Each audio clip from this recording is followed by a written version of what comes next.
एक तरफ अमेरिका भारत पर टैरिफ का पहाड़ खड़ा कर रहा है, दूसरी तरफ चीन अपनी चालें चल रहा है। लेकिन इन सब से बेखबर भारत ने अफगानिस्तान के लिए एक ऐसा दांव चल दिया है कि चीन और रूस तो हैरान हैं ही, पाकिस्तान की तो नींदें ही उड़ गई हैं। एक ऐसा खेल जो दिल्ली से नहीं बल्कि काबुल की धरती से खेला गया।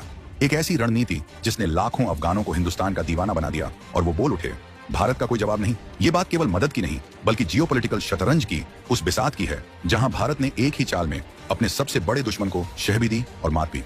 तो दोस्तों, आखिर जब पूरी दुनिया पाकिस्तान के रास्ते अफगानिस्तान में घुसने की कोशिश करती है, तो भारत ने ऐसा कौन सा खुफिया रास्ता खोला कि पाकिस्तान देखता रह गया और भारत का सामान सीधे काबुल पहुंच गया। बेदर्द पाकिस्तान ने जब भारत के लिए जमीनी और हवाई दोनों रास्ते बंद कर दिए, तो भारत ने काबुल से ही ऐसा कौन सा मार्मिक खेल कर डाला कि लाखों अफगान भारत के नाम के नारे लगाने लगे। आखिर भारत ने अफगानिस्तान को राहत सामग्री काबुल से क्यों भेजी, दिल्ली से क्यों नहीं? मोदी की वो कौन सी रणनीति थी जिसने एक झटके में अफगानों का दिल जीत लिया और पाकिस्तान को उसी के घर में बेनकाब कर दिया? अफगानिस्तान में भारत ऐसा क्या कर रहा है कि अमेरिका, रूस और चीन भी हैरान है? पाकिस्तान इस पूरे खेल से अब पूरी तरह से आउट क्यों हो गया है? भारत की मदद से बाग बाग हुआ अफगानिस्तान अपना विदेश मंत्री दिल्ली भेजने को तैयार था, लेकिन पाकिस्तान ने ऐसी क्या टांग अड़ा दी? अफगानिस्तान पर यह जियोपॉलिटिकल गेम आखिर है क्या? तो दोस्तों, हुआ यह है कि 31 अगस्त को अफगानिस्तान के पूर्वी हिस्से में 6.0 की तीव्रता का जलजला आया। सैकड़ाएं जानें चली गईं, हजारों घर मिट्टी में मिल गए, बच्चे, बूढ़े, औरतें सब खुले आसमान के नीचे आ गए।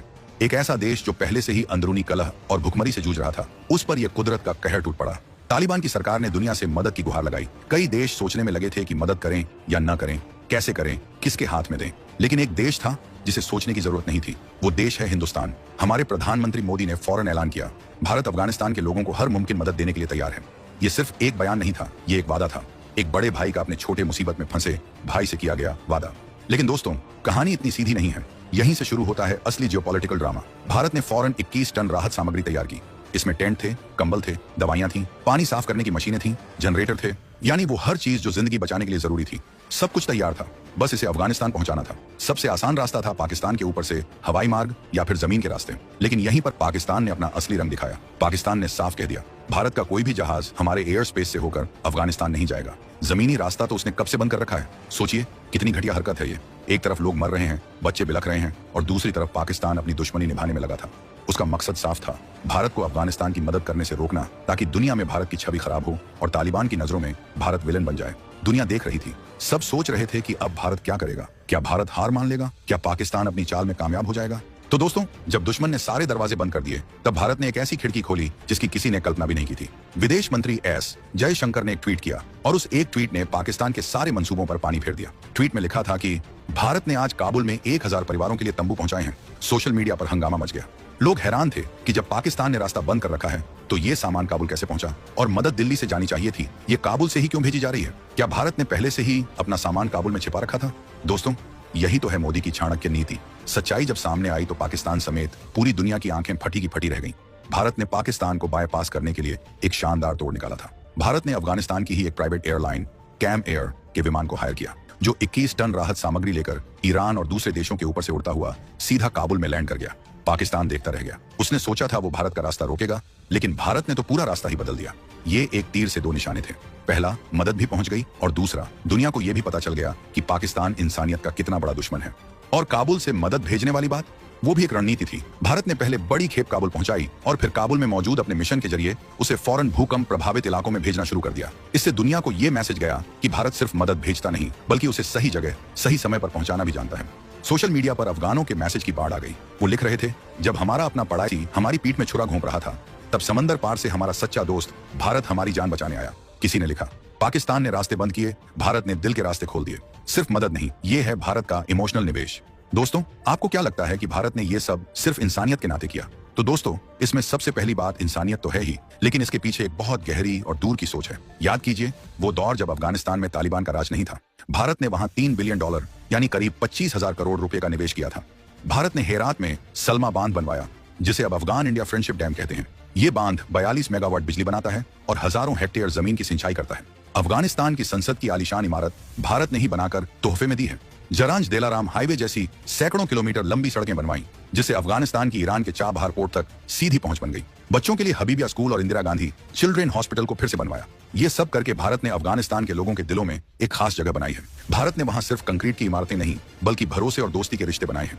और आज जब तालिबान का राज है, तब भी भारत उस रिश्ते को जिंदा रखना चाहता है। भारत जानता है कि सरकारें आती जाती रहती हैं, लेकिन लोग हमेशा रहते हैं, और अफगानिस्तान के लोग भारत को अपना सच्चा दोस्त मानते हैं। आज की ये मदद उसी दोस्ती पर भरोसे की एक और मुहर है। अब आते हैं कहानी के सबसे रोमांचक मोड़ पर। भारत की इस मदद का असर सीधे तालिबान पर हुआ। तालिबान, जिसे पाकिस्तान अपनी कठपुतली समझता था, उसी तालिबान ने पाकिस्तान को आंखें दिखानी शुरू कर दी हैं। तालिबान के संस्थापक मुल्ला उमर के बेटे और आज के रक्षा मंत्री मुल्ला मोहम्मद याकूब ने बीबीसी को एक इंटरव्यू दिया। इस इंटरव्यू में उसने पाकिस्तान को जमकर लताड़ा। याकूब ने कहा, पाकिस्तान अपनी नाकामी का ठीकरा हमारे सिर पर फोड़ना बंद करे। अगर पाकिस्तान के अंदर हमले हो रहे हैं, तो ये उनकी सुरक्षा की नाकामी है, हमारी नहीं। ये पाकिस्तान के मुंह पर करारा तमाचा था। जिस तालिबान को उसने पाला पोसा, आज वही उसे आईना दिखा रहा है। तालिबान अब समझ चुका है कि पाकिस्तान सिर्फ अपना मतलब देखता है, जबकि भारत वो देश है जो मुश्किल वक्त में बिना किसी शर्त के साथ खड़ा होता है। भारत और तालिबान के बीच नजदीकियां इतनी बढ़ रही थीं कि अफगानिस्तान के विदेश मंत्री आमिर खान मुत्तकी भारत आने की तैयारी कर रहे थे।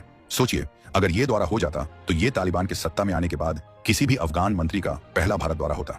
ये पाकिस्तान के लिए किसी सदमे से कम नहीं होता, लेकिन अचानक ये दौरा रद्द कर दिया गया। दोस्तों, पहले वजह बताई गई कि आमिर खान मुत्तकी का नाम संयुक्त राष्ट्र सुरक्षा परिषद UNSC की पाबंदियों की लिस्ट में है और उसे यात्रा के लिए छूट नहीं मिली। लेकिन सवाल यह है कि यह छूट किसने नहीं दी? कौन से देश हैं जो नहीं चाहते कि भारत और अफगानिस्तान करीब आए? क्या इसके पीछे चीन का हाथ है, जो पाकिस्तान का सदाबहार दोस्त है, या फिर अमेरिका, जो खुद अफगानिस्तान से निकल चुका है और अब वहां भारत के बढ़ते प्रभाव को देखकर असहज हो रहा है? तो दोस्तों, इसके लिए पाकिस्तान ने बड़ी फील्डिंग की कि कैसे भी अफगानिस्तान भारत के करीब नहीं आ पाए। खैर, इस यात्रा से भारत पर उतना फर्क नहीं पड़ता। उससे कहीं ज्यादा बड़ा जियोपॉलिटिकल गेम भारत जीत चुका है। भारत एक तरफ अफगानिस्तान के लोगों का दिल जीत रहा है, तो दूसरी ओर पाकिस्तान को उससे दूर करने में कामयाब रहा है। आज की तारीख में सच्चाई यह है कि भारत ने अफगानिस्तान के मामले में पाकिस्तान को पूरी तरह से पटखनी दे दी है। भारत ने साबित कर दिया कि उसे अफगानिस्तान तक पहुंचने के लिए पाकिस्तान की जरूरत नहीं है। भारत ने तालिबान के भीतर भी एक भरोसा कायम किया है कि भारत एक भरोसेमंद साथी है। भारत ने अफगानिस्तान के आम लोगों के दिलों में अपनी जगह और भी मजबूत कर ली है। और भारत आज एक ऐसे देश के रूप में उभरा है जो कभी खुद अनाज के लिए दूसरे देशों पर निर्भर था, और आज दुनिया भर में, चाहे वो अफगानिस्तान हो, म्यांमार हो या बांग्लादेश, मुश्किल में फंसे लोगों का पेट भर रहा है। ये है नए भारत की ताकत। ये वो भारत है जो किसी के रोकने से नहीं रुकता। ये वो भारत है जो दोस्ती भी निभाना जानता है और दुश्मन को उसकी औकात दिखाना भी। जब नेपाल में भूकंप आया तो भारत सबसे पहले पहुंचा। जब श्रीलंका में सुनामी आई तो भारत ने मदद का हाथ बढ़ाया। जब पूरी दुनिया कोविड से लड़ रही थी तो भारत ने वैक्सीन मैत्री से जाने बचाई। ये भारत की पहचान है, और इसी पहचान से आज दुनिया हैरान और परेशान है। भारत की इस दरिया दिली और इस दमदार कूटनीति पर आप क्या सोचते हैं? क्या आपको एक ऐसे देश का नागरिक होने पर गर्व है जो मुश्किल वक्त में दुश्मनी भूलकर सिर्फ इंसानियत को सबसे ऊपर रखता है? पाकिस्तान की इस हरकत पर आपकी क्या राय है? कमेंट बॉक्स में अपनी राष्ट्रवादी आवाज बुलंद कीजिए।